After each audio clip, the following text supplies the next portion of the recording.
Hoy, desde el circuito del Jarama, entrevistamos en exclusiva para ProRacers a Luis Villamil.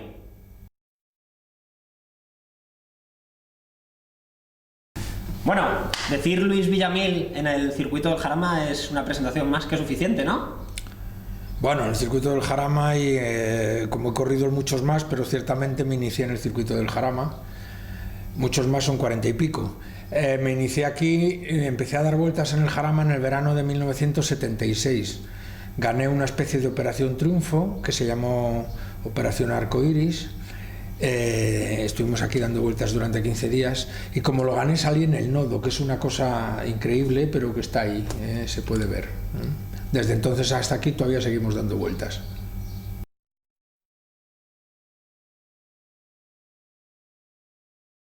Bueno, cuéntanos un poquito, yo creo que alguna carrera has ganado, ¿no? Y algún campeonato incluso.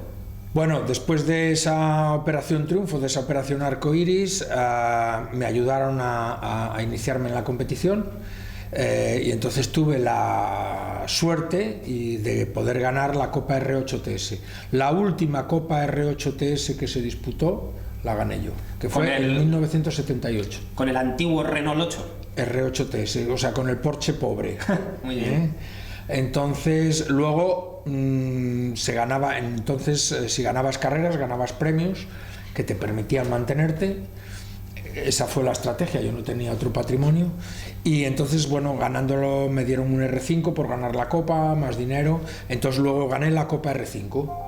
Y luego tuve la suerte de poder enganchar un proyecto que salía a Europa con un piloto fantástico de entonces, con Emilio Rodríguez Zapico, que montó un programa para salir a Europa y nos cogió a lo que él creía que éramos los dos jóvenes más prometedores del momento, que éramos Luis Pérez Sala y yo, que había ganado él la Copa Renault, la R5 el año anterior. Entonces nos cogió a los dos y nos llevó a correr a Europa el trofeo Alfa Sprint. Estuvimos 2 años allí, nos fue muy bien.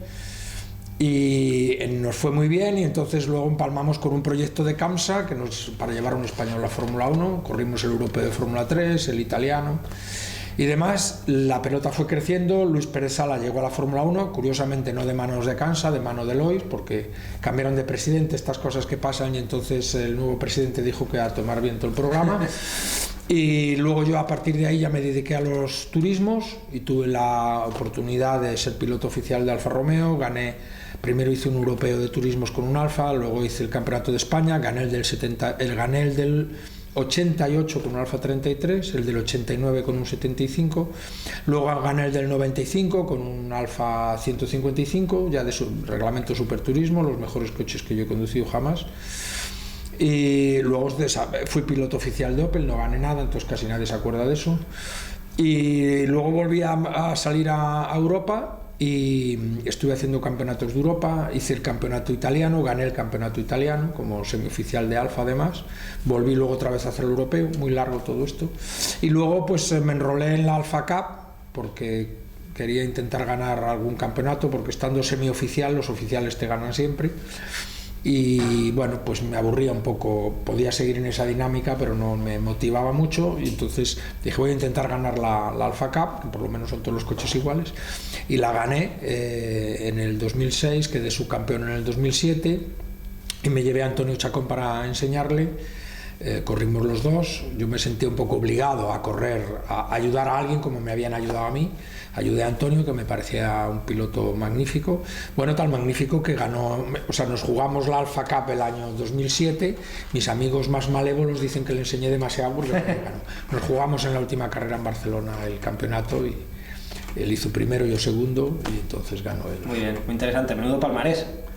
Bueno, como soy muy mayor me ha dado tiempo a hacer muchas cosas, ¿eh? Fenomenal.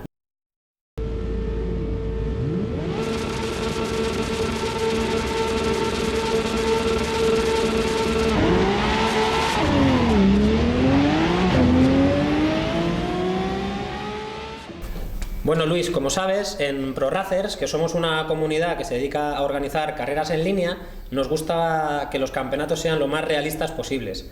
Como tenemos la suerte de tenerte hoy aquí, ¿nos puedes contar cómo funcionaban y cómo se comportaban los coches con los que tú corrías? Vamos a ver, cuando yo empecé la primera carrera que gané era con un 5000 Rally, y que era muy similar a un R8, ¿no? Tenemos que pensar que un R8 TS tenía el motor descolgado por detrás del eje trasero y tenía unas ruedas muy estrechitas para lo que hoy, juzgándolo desde hoy en día, serían de bicicleta, minúsculas. Ciertamente también tenían muy poca potencia. Había que conducirlos aplicando todo el manual de la técnica de conducción. Había que frenar con el coche completamente recto. Había que hacer un buen puntatacón, pero muy bueno, porque no había ninguna electrónica ni nada que te ayudara. El coche estaba dispuesto a girar, a adelantarte el culo siempre antes de la cuenta, con lo cual tratar de frenar con el coche un poco apoyado y sin puntatacón acababa en trompo y no habías entrado todavía en la curva. Bien, entonces ya habías frenado recto, había que meter volante, pero no muchísimo, porque insisto que el culo instintivamente y por el peso trataba de adelantarte. Bien, girabas ese poquito, te ayudabas con la trasera, volante recto, gas. Pensemos que mi coche tenía 68 caballos de banco, o sea que precisamente no son muchos, por lo tanto había que dar todo el gas desde el principio, no había lugar a dosificar, pero había que llevar el volante recto en el transcurso de la curva. Si era necesario levantar mínimamente porque te habías columpiado un poco en la entrada, pues levantabas, y entonces ibas manejando durante la curva el volante casi recto con un deslizamiento de la parte trasera. Evidentemente, el que menos deslizaba y había acelerado antes salía un poquito más deprisa, y ese poquito era el que te hacía ganar carreras. O sea, el movimiento de volante era minúsculo, diría yo, minúsculo, simplemente era un juego de inercias con la trasera. Tenéis que pensar que el coche tenía, porque me acuerdo, 7 grados de caída en las ruedas traseras, y cuando hacías la curva, la rueda de apoyo se ponía vertical. Si pasabas la vertical, ya agarraba menos, con lo cual todavía te ibas más, ¿no? Entonces, el que veáis las fotos antiguas, pues veréis que los coches iban con la rueda en vertical, tomando la curva, y si os fijáis, pues normalmente el piloto debería ir con la dirección recta, que no quiere decir que fuera recto, quiere decir que estaba haciendo la curva con la trasera. Esa era un poco la dinámica de funcionamiento de un coche de aquellos.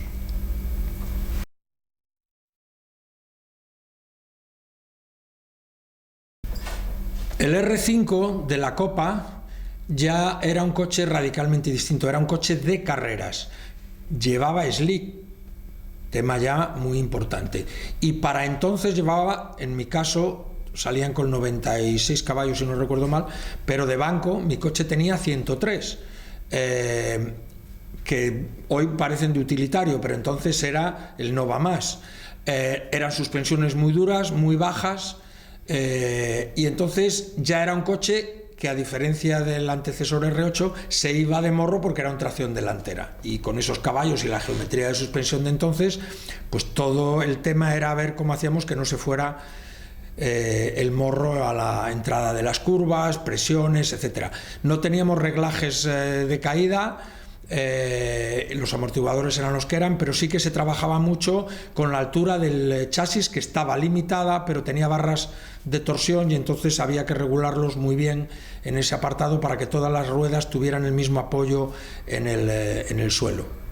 O sea, el coche podía estar en una altura determinada, pero atención con ese tema de las barras, no fuera a ser que una rueda apoyara con más peso que otra, eso desequilibraba mucho, ¿no?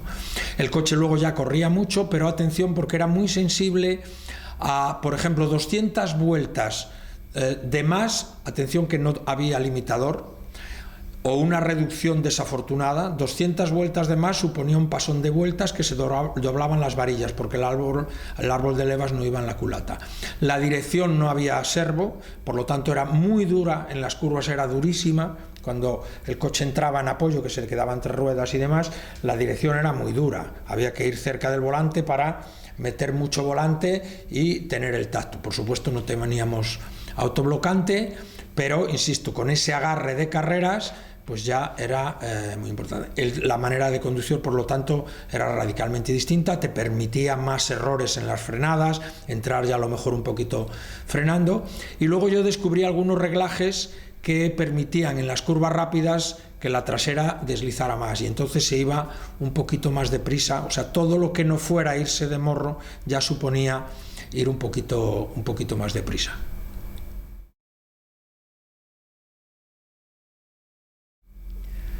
El Alfa 155 con reglamento de 2 o superturismo, como se llamaba, que me permitió ganar el Campeonato de España de Superturismos en el año 1995, es el coche más profesional que yo he conducido, y estamos hablando de unos niveles de preparación más altos de los que puede tener un coche del Mundial de Turismos de hoy en día, ¿no?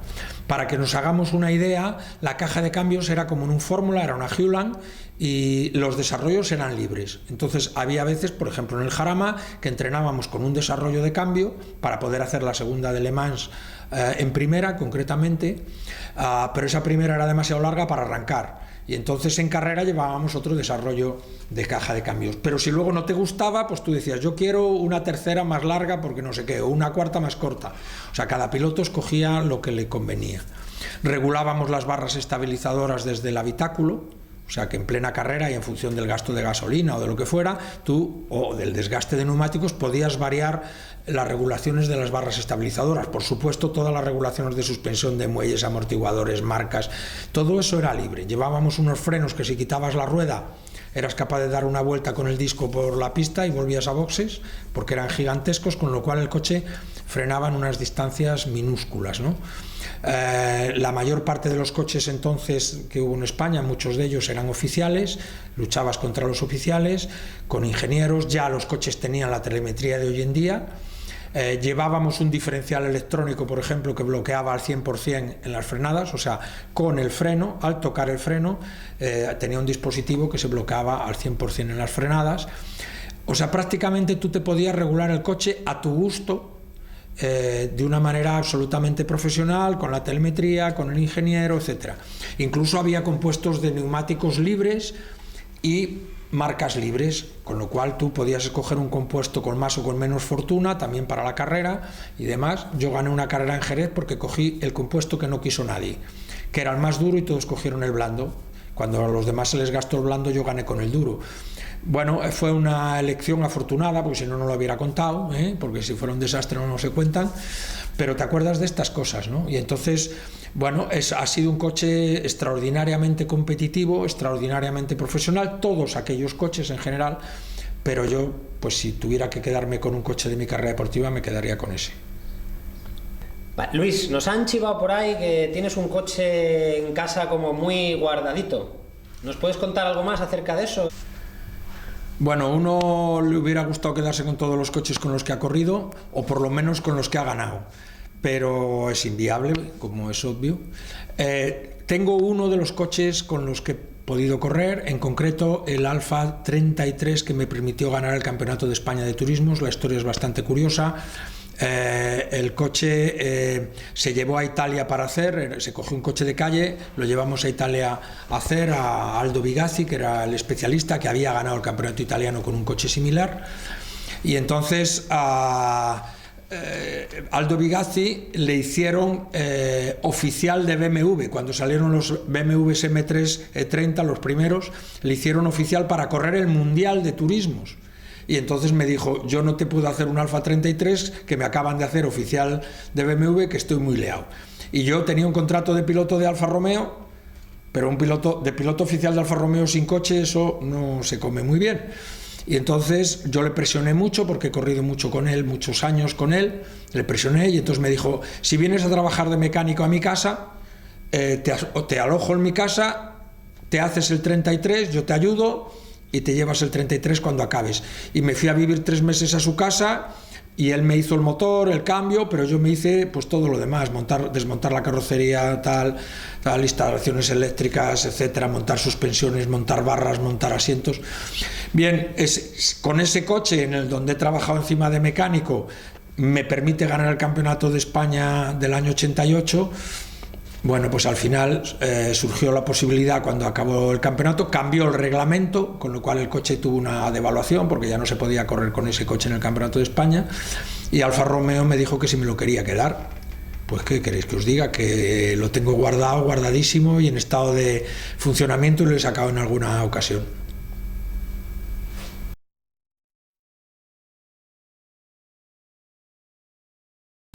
Bueno, Luis, nos estás contando un montón de cosas sobre las carreras y sobre cómo funcionaban los coches y su comportamiento, pero nos gustaría saber un poquito más acerca de cómo son las carreras en realidad. No sé, quizás en las carreras los coches no se llegan a tocar, no, porque hay veces que vemos en la televisión, a los que nos gusta mucho ver las carreras, que se tocan y hay gente que dice que, bueno, que es culpa de uno, otro que es culpa de otro. ¿Consideras que al final es un deporte de contacto? Vamos a ver, si uno se lee el reglamento, no, pero es inevitable, es completamente inevitable. Digamos, la pista mide lo que mide, el coche mide lo que mide, y si tienes que pasar, pues muchas veces te falta medio metro y de algún sitio hay que sacarlo, un poco de la tierra, un poco me apoyo y demás. Otras veces el coche de delante trata de cerrar la trayectoria cuando tú estás dentro, otras veces te abres hueco. Es un deporte de contacto, sí, como el fútbol, ¿no? En los fórmulas se tocan menos porque los fórmulas se rompen si se chocan, y es muy peligroso además porque se enganchan las ruedas, ¿no? Pero los turismos llevan las ruedas protegidas. Entonces, pues es inevitable, y la mayor parte de las veces no te haces nada. Digo, de chapa y tal. Porque tenéis que tener en cuenta que si vas a 200 y el otro va a 202, en contra de lo que pueda parecer, y si los coches no desequilibran, la sensación que tú tienes en el coche es como si fuera un golpe de aparcamiento, ¿eh?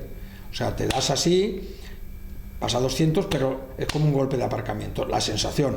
Si te desequilibras y vas a 200, entonces ya no es un golpe de aparcamiento, eso ya es un problema muy gordo.